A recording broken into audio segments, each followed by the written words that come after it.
اور آپ کو پتہ ہے صدقہ دکھا کر دینا افضل ہے کہ چھپا کر دینا؟ آ کر جھگڑا بھی کرتے، فلاں کے تو 10 ہو گئے، مجھے سحری میں ضرور اٹھانا، نہیں تو میں اس کے پیچھے پڑ جاؤں۔ عمر کہتے ہیں میں ڈھونڈ ڈھونڈ کر کے مدینے میں کچھ ایسی نیکی کرنا چاہتا تھا جو ابو بکر نہیں کرتے، کہیں پر بھی ان کے برابر ہو جاؤں یا ان سے آگے بڑھ جاؤں۔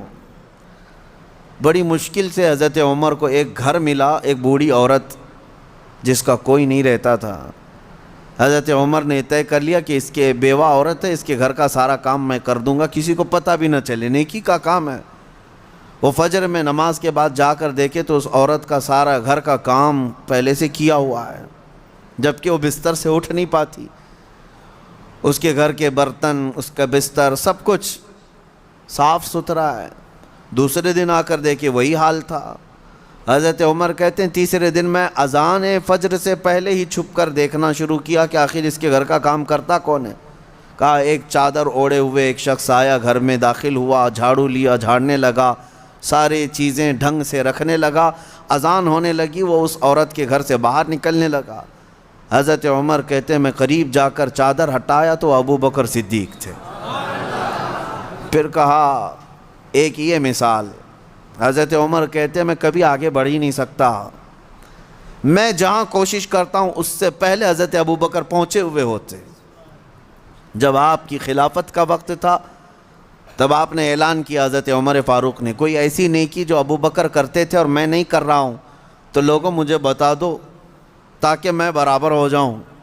کسی ایک صاحب نے کھڑے ہو کر کہا حضرت ابو بکر جب خلافت کرتے تھے ان کے زمانے میں وہ سب کے حقوق ادا کرتے، لیکن روزانہ وہ دوپہر کے وقت اپنے ہاتھ میں توشادان لے کر جنگل کی طرف جاتے اور پتہ نہیں کسی کمزور یا کوئی معذور یا محتاج کو کھلا کر آتے، لیکن ہمیں یہ نہیں معلوم کس کو کھلاتے تھے۔ یہ حضرت ابو بکر کا معمول تھا۔ حضرت عمر نے کہا یہ تو مجھے بھی نہیں معلوم تھا، میں کل سے ہی یہ کام شروع کرتا ہوں۔ دوسرے دن حضرت عمر نے اپنے گھر سے توشادان لیا، روٹی سالن، اور لے کر اسی جنگل کی طرف چل پڑے۔ وہاں کس کو کھلاتے تھے کیا پتہ، دن بھر ڈھونڈتے رہے، کوئی ملے، کوئی نہیں ملا۔ شام کا وقت قریب آ رہا تھا، ایک پہاڑ کی چوٹی میں ایک غار سے کسی کے ذکر کرنے کی آواز آ رہی تھی۔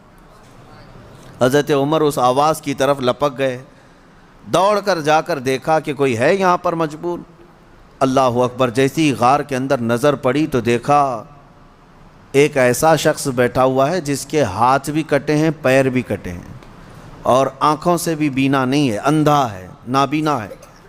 اتنی معذوری کے عالم میں اگر کوئی بیٹھا ہوا ہے اور غار میں، تو حضرت عمر کہتے ہیں مجھے تو یقین ہو گیا کہ یہی وہ بندہ ہے جس کو حضرت ابو بکر کھلایا کرتے تھے، اس کا کھانا وقت کا خلیفہ کھلایا کرتا تھا۔ حضرت عمر کہتے ہیں میں گیا، چپکے سے جا کر بیٹھ گیا، میں نے آواز بھی نہیں کی تاکہ اس اندھے شخص کو یہ معلوم بھی نہ ہو کہ کون کھلانے آیا ہے۔ آپ نے روٹی توڑ کر سالن میں بھگوئی اور اس اندھے کو منہ میں روٹی رکھی۔ جیسے ہی اس کے منہ میں روٹی کا ٹکڑا گیا وہ چیخ کر کہتا ہے آنے والے، کیا ابو بکر کا انتقال ہو گیا؟ کون آیا ہے آج کھلانے کے لیے؟ حضرت عمر کہتے ہیں تو اندھا ہے، نابینا ہے، تجھے کیسے خبر کہ آنے والا ابو بکر نہیں ہے؟ وہ کہتا ہے اس لیے کہ ابو بکر کو پتا تھا میرے منہ میں دانت نہیں ہے، وہ اپنے منہ سے چبا کر میرے منہ میں روٹی ڈالتے تھے۔ آج تو نے پوری روٹی اٹھا کر ڈالی تو مجھے سمجھ میں آ گیا کہ آنے والا ابو بکر نہیں ہے، کوئی اور آیا ہے۔ حضرت عمر کی آنکھوں سے آنسو آئے، باہر نکل کر کہتے ہیں قسم رب ذوالجلال کی ہے ابو بکر آپ سے ایک قدم بھی میں آگے نہیں بڑھ سکتا۔ لیکن تھی تو دوڑ، سابقوا الی الخیرات جس کو اللہ نے فرمایا، یعنی نیکیوں کی طرف بھاگو، دوڑو۔ آپ کے اندر یہ مقابلہ آرائی اگر آ جائے جس کو ہیلتھی کمپٹیشن کہا جاتا ہے، اس میں حسد نہیں ہے، اور اگر اس میں حسد بھی ہو تو نیکیوں میں ہے۔ رشک جس کو کہتے ہیں، جس کو فرمایا کہ حسد ایک جگہ جائز ہے وہ علم میں، یعنی اس کو اتنا علم ہے تو میں اور علم حاصل کروں۔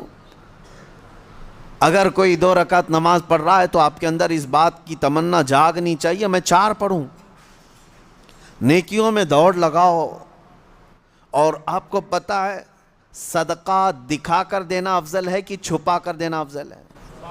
سب کو پتہ ہے چھپا کر دینا افضل ہے نہیں، لیکن زکوٰۃ دکھا کر دینا افضل ہے۔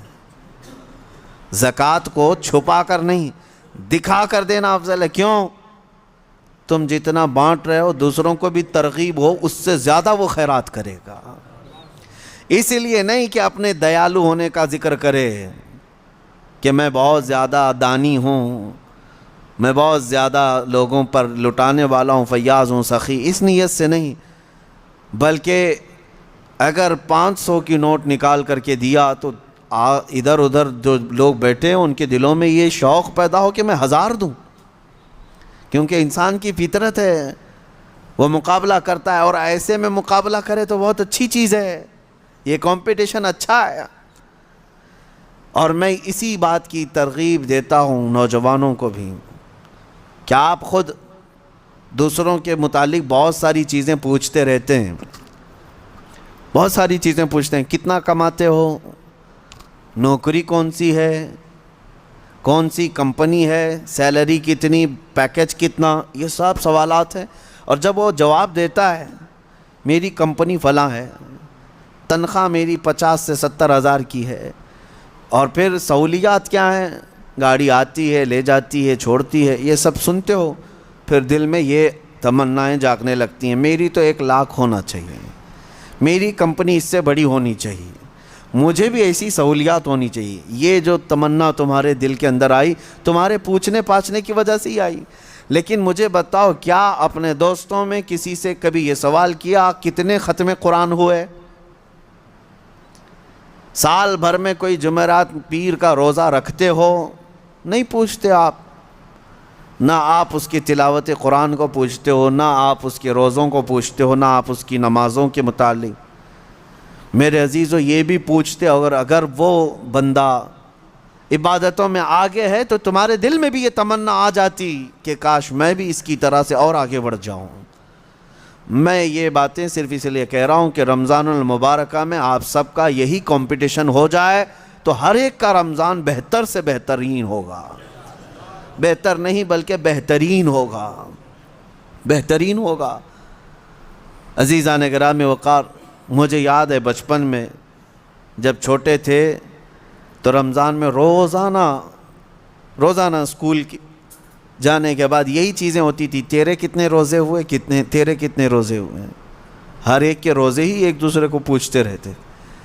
لیکن ہو سکتا ہے آپ کے ساتھ بھی ایسا ہوتا رہا ہوگا، سارے دوست جیسے 10 رمضان آ گئے، 15 رمضان آ گئے، ہر ایک کو پوچھتے رہتے ہیں کتنے ہوئے، کتنے ہوئے، کسی کے 7 ہوئے، کسی کے 10 ہوئے، کسی کے 12 ہوئے، اور کوئی کہتا ہے پورے ہوئے ہیں، اب تک کے پورے ہوئے ہیں۔